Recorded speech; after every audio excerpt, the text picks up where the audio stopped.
Your latest legislative news impacting corn farmers across the Midwest. Here is this week's Legislative Lowdown. If you look up over the next 2 weeks, you might see Air Force One flying overhead. That's because President Biden is making his way across the Midwestern states as he begins his Investing in Rural America event series. Wednesday, the White House announced over $5 billion of investments in rural communities.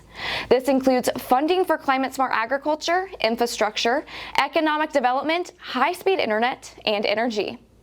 Other members of the administration, including Secretary of Agriculture Tom Vilsack, will also be traveling alongside the president.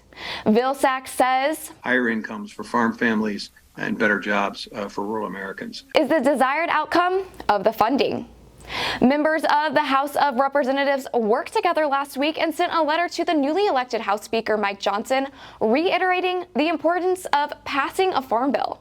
The letter was led by Minnesota Representative Brad Frinstad, who is a member of the House Agriculture Committee. The letter says the bill must be addressed during this Congress. In other news, there appears to be mixed messages on additional funding for the Farm Bill. In a speech on the Senate floor last week, Debbie Stabenow, the chairwoman of the Senate Agriculture Committee, shared there could be extra funds for the bill. Stabenow said Minority Leader Chuck Schumer has committed to finding billions of additional funds to bring into the bill. She acknowledged the need for a short-term extension, but focused her thoughts on passing a full bipartisan bill soon. On the contrary, House Ag Committee Chairman Glenn Thompson was quoted in an interview by Politico saying he's been working really hard to identify different pots of money that should be scrutinized and looked at as the House approaches limited new funding for the bill. Additionally, as the November 17th shutdown deadline approaches, the House appears to be moving forward with individual appropriations bills. There is a growing consensus among lawmakers in the House that there will be an extension of the Farm Bill attached to legislation prior to the November cutoff date. Last Friday, the United States Department of Agriculture announced details for emergency relief funding for 2022 crop losses.